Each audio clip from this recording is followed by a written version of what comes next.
Yesterday, the director of the Congressional Budget Office, Doug Elmendorf, put it well. He said, quote, "The nation's fiscal path is unsustainable and the problem cannot be solved by minor tinkering."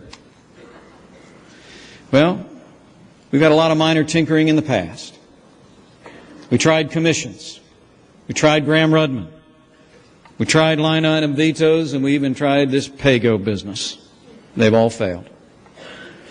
The time has come to limit federal spending to 20% of our nation's economy in the Constitution of the United States of America.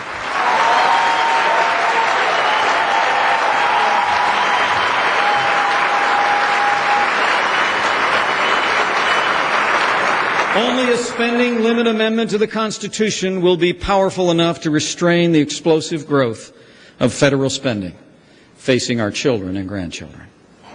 You know, if God can get by on 10%, Uncle Sam ought to be able to keep getting by on 20.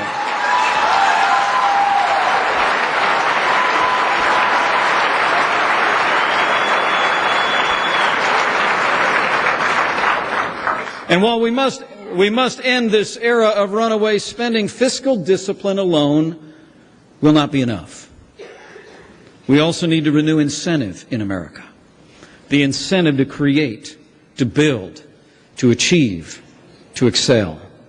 Permitting people to enjoy the fruits of their labor built our cities, conquered our frontiers, and is what made America the most powerful economy in the history of the world. We must renew incentive in our American policy.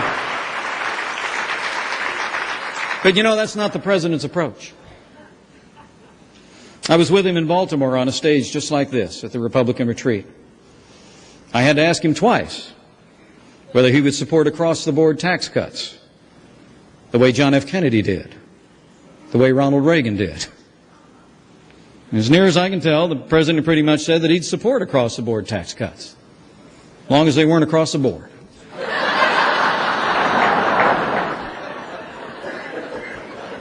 You know, they got a phobia on that side of the aisle about tax cuts for the rich. It reminds me of a story of Ronald Reagan when he was campaigning in 1980, and a pipe fitter in Ohio walked up to him and he said, "Governor Reagan," he said, I heard you've been getting a lot of trouble over your tax cuts for the rich. And he said, "But I want you to go ahead and do those tax cuts for the rich because I ain't never been hired by a poor man."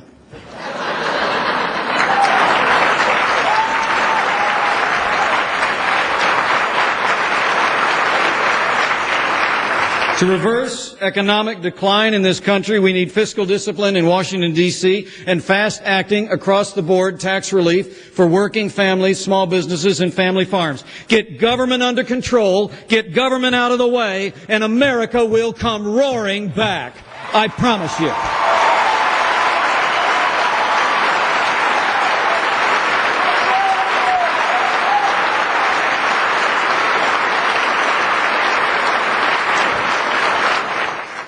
And finally, to win back America, we must recognize that our present crisis is not merely economic and political, but moral in nature.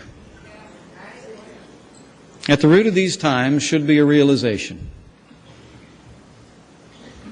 People of positions of authority have walked away from the time-honored principles of honesty and integrity, an honest day's work for an honest day's pay, and that old-fashioned notion that you ought to treat the other guy the way you want to be treated. Truth is, we got to get back to basics. We will not restore this nation with public policy alone. It will require public virtue. And that emanates straight out of the traditional values of life and family and faith. And we must renew our commitment to that.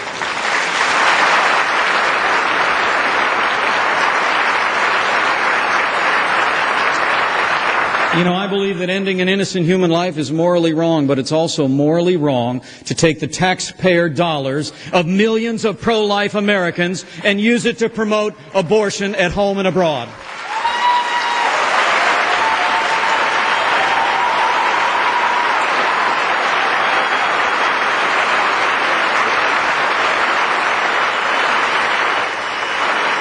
This administration has opened the floodgates to providing and promoting support for abortion overseas. And let me say from my heart, the largest abortion provider in America should not be the largest recipient of federal funding under Title X. The time has come to deny any and all federal funding to Planned Parenthood of America.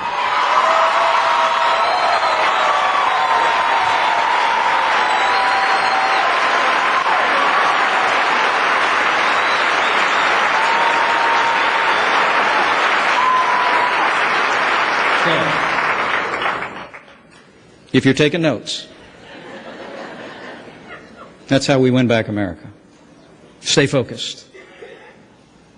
Elect a conservative Congress and win back the right to govern with a better vision for America. This is our moment. Now's the time. It's time for us to do all we can to preserve what makes this country great. So I say to all of you gathered here in New Orleans, if you can give, give. If you can speak, speak. If you can write, write. And if you can run, run. Now's the time to do all we can to win this country back. And as you take to that field in the next 7 months to do freedom's work, know this: you will not fight alone. Engraved on the Liberty Bell are words of admonition from an ancient text.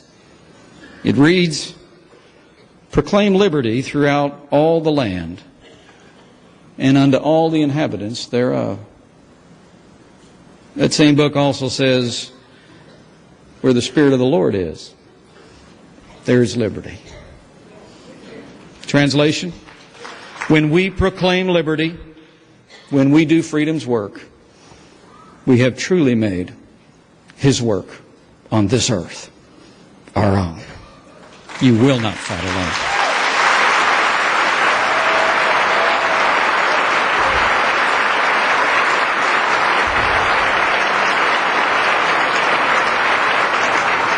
Men and women of the Southern Republic,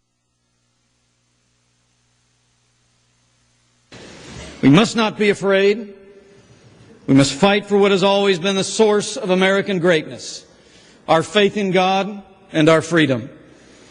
And if we hold that banner high, I believe with all my heart, the good and great people of this land will rally to our cause. We will take this Congress back in 2010, and we will take this country back in 2012.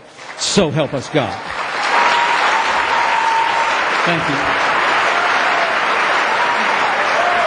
Thank you for the